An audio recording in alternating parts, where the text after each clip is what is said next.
in Central African time. National Science Month concluded just last week, but the conversations it sparked are far from over. One of the most urgent is the issue around climate change, a challenge that we're currently facing that is already affecting weather patterns, as we noted, food production, water security and public health as well. As scientists continue to deepen our understanding of the changing climate, the focus is increasingly shifting from why climate change is happening to what can still be done to limit its impact at this time. We unpack this, the science rather behind climate change and what it actually means for South Africa and the African continent widely. Dr. Nosipho Zwane is joining us on the line in her capacity as lead scientist in the Climate Change and Variability Unit at the South African Weather Services. Dr. Zwane, a pleasure to have you on the program. Welcome. Good morning to you, Mateko, and good morning to the listeners at home. Thank you very, very much. Which climate-related challenges are scientists most concerned about at this time? So we are actually concerned with the increasing temperatures. So the year 2024 was one of the years whereby we actually exceeded the 1.5 degrees Celsius mark above pre-industrial levels.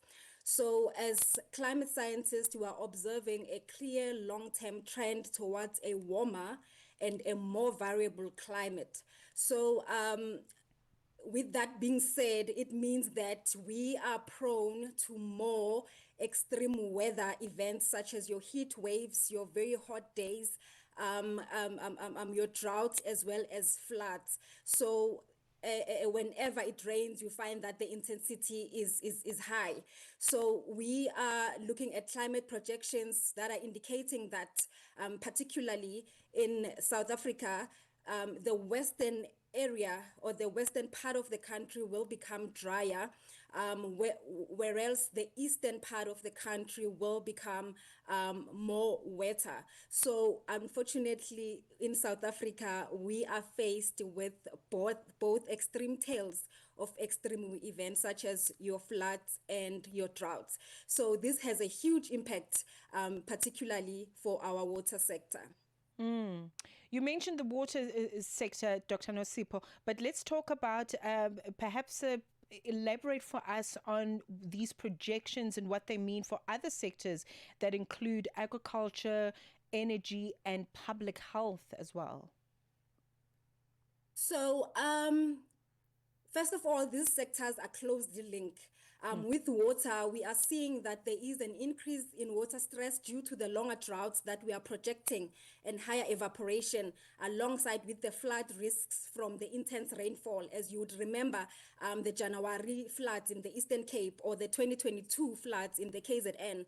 So with agriculture, we see that farming is becoming more difficult with lower and less reliable crop yield, which threatens our food security. When we move to our health sector, the rising temperatures that I've indicated due to climate change as well as global warming, they are leading to increased weather risk diseases such as your heat stress, and that put a lot of pressure on our health systems. We have also infrastructure in the mix. So the roads, the settlements, our drainage systems are really also taking a hit. And with that, we need to build infrastructure that can be able to withstand these extreme weather events. As I've already mentioned, overall, the impacts are linked, meaning that one sector or effect in one sector will actually cascade down and impact the other sector. So climate change is no longer just an environmental issue. It is also a system-wide risk. That is really disturbing, and I think the people have a lot of climate anxiety. I heard that term a couple of years ago, climate anxiety. We have a lot of that. So when we look ahead, perhaps into the next decade, what can you tell us about, or at least what science can tell us about what lies ahead at this time? So, like I've already said, all the models that we are using are in agreement towards a warmer climate and a more variable rainfall. That is because rainfall is one of the difficult parameters to actually project.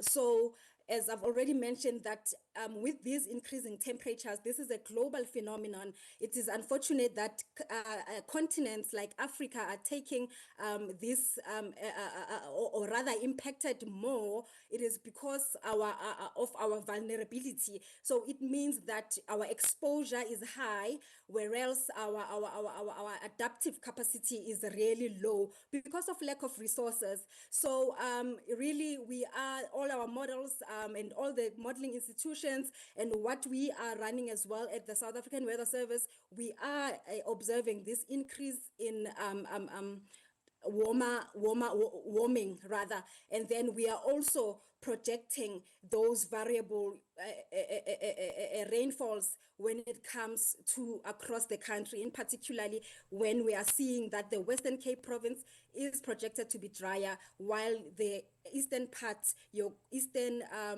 Cape as well as KwaZulu-Natal, are prone to experience higher rainfall rates. Right.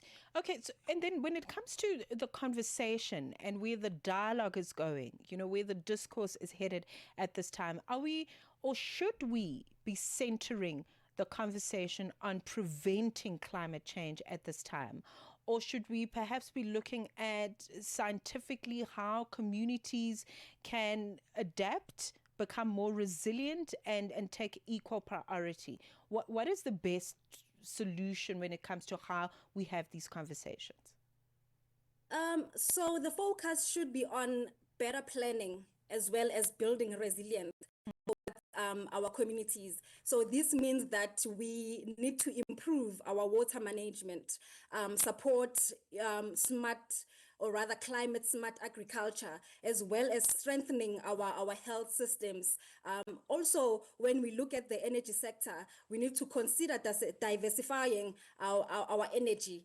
So when we speak of water, it looks like improving our water storage and promoting water conservation to manage both the droughts as well as the floods. And then when we tap into agriculture, farmers need to find a way to shift to a climate resilient crops or improve their irrigation systems or efficiencies and use climate information that the South African Weather Service is providing for better planning. For energy, I've already mentioned diversifying our energy, especially towards renewables and building systems that can handle these extreme weather events. For infrastructure, it also goes as well with investing in climate resilient infrastructure such as better drainage systems, flood protection, as well as heat resistant design. So those are some of the preparatory strategies. We call them preparatory strategies towards these climate sensitive sectors. So when you speak about water, agriculture, health, and infrastructure, these are the sectors that we name them as climate sensitive sectors. All right, we're 20 minutes into 11 a.m., a critical conversation on climate patterns and what we're seeing with the climate with Dr. Nosipho Zwane, lead scientist in the Climate Change and Variability Unit at the South African Weather Service. Let's take a break. This Women's Month, we lift our voices in honor of our queens. Channel Africa. Téléchargez l'application Channel Africa sur votre Play Store ou Apple Store afin de pouvoir suivre toutes nos émissions en direct de là où vous vous trouvez. Channel Africa, la perspective africaine. Look closer. Listen deeper. This is The Journal with Mateko Musito on Channel Africa, the African perspective. All right, 21 minutes into 11 a.m. Thank you very much for staying with us as we continue conversations, I beg your pardon, with Dr. Zwane, who is a lead scientist in the Climate Change and Variability Unit at the South African Weather Services. And we're really addressing the issues around climate change and I think most importantly, the role of science in this discourse in moving us forward more progressively. Let's look at community-based awareness work, Dr. Zwane. Many people still feel climate change is too big for an individual to influence, for any individual to influence, really. But are there any practical actions that we can take as communities, as businesses, as governments that will make a meaningful difference? I think we're really struggling with seeing a lot of small efforts being done, but what is it that we can do collectively, as communities, businesses, and governments to make a meaningful impact in this work? Yeah, you are right. Awareness is really key, because science engagement basically tells us the scientific part of it. And when we are speaking to the communities, then we are now including the society. So with science, it helps us to understand what is happening right now. But the engagement ensures that the knowledge that we are finding in our scientific research really reaches the people. So when scientists communicate with communities, with schools, with farmers, with businesses, or policymakers, or media like we're doing today, we are equipping people to make informed decisions. For example, understanding weather warnings can help save lives in a case of a flooding or a heat wave, while learning about water conservation and climate smart farming can help communities to be more resilient. So at the South African Weather Service, we are big on trying to communicate these complex ideas in a simple language, as well as we try by all means to translate them into our local languages. So we do have a lot of awareness campaigns that touch on climate change and how they affect vulnerable communities, especially in the rural areas. Right. And I mean, is there any message, because I think this is so important, especially as you noted as well, Doc, that we are needing to create spaces for awareness where people can understand the science behind what is happening. But as a scientist and moving into, community-based work, but also wanting to make sure that governments and businesses understand this work, is there any message that you would like to share at this time with these particular individuals in terms of how we can perhaps look at working together, look at how we can formulate structures that will make us better understand one another so that we're not continuously working in silos? Yes, climate change is actually affecting all of us. That's what I can say. And what we see that we still have a chance in saving the world, in saving the planet, in terms of limiting the severity of climate change and in implementing those adaptation strategies that I've spoke to. So that has to do with reducing the emissions of greenhouse gases, as well as strengthening our adaptation capacity and building more resilient communities. So that speaks to even in your household, basically try and planting trees, stop deforesting, carpooling, all those small things, they collate together and assist us basically in ensuring that we curb the greenhouse gas emissions. All right. Thank you very much, Dr. Zwane. Perhaps your final message for all communities. We've engaged on energy, we've engaged on agriculture, and so many other, sectors that could be affected by what is happening in the now and in the next decade or so. But is there anything you would like to say in terms of just your final message on how we can build a more climate resilient future collectively, the science community and all those that are tuned in? Yeah, for me, it's really about working together. You would note that in South Africa, we are at a process of implementing the Climate Change Act, which was signed into law in last year by the President of South Africa. So it's about working together, the scientists as well as the communities, so that we create those early warning systems in our communities, and that communities become resilient and that they understand how to respond. So it's more about moving from a more reactive stage, but to a proactive stage. So that's what I can say to the listeners at home right now. Thank you. I think that's a very important message. Prepare now for what's to come. Don't wait when the river is already flowing and then you want to act. Dr. Zwane, thank you very much for your time. All the best. Thank you. It's a pleasure. Thank you very, very much. Such an important conversation to be having. In fact, these conversations should be ongoing.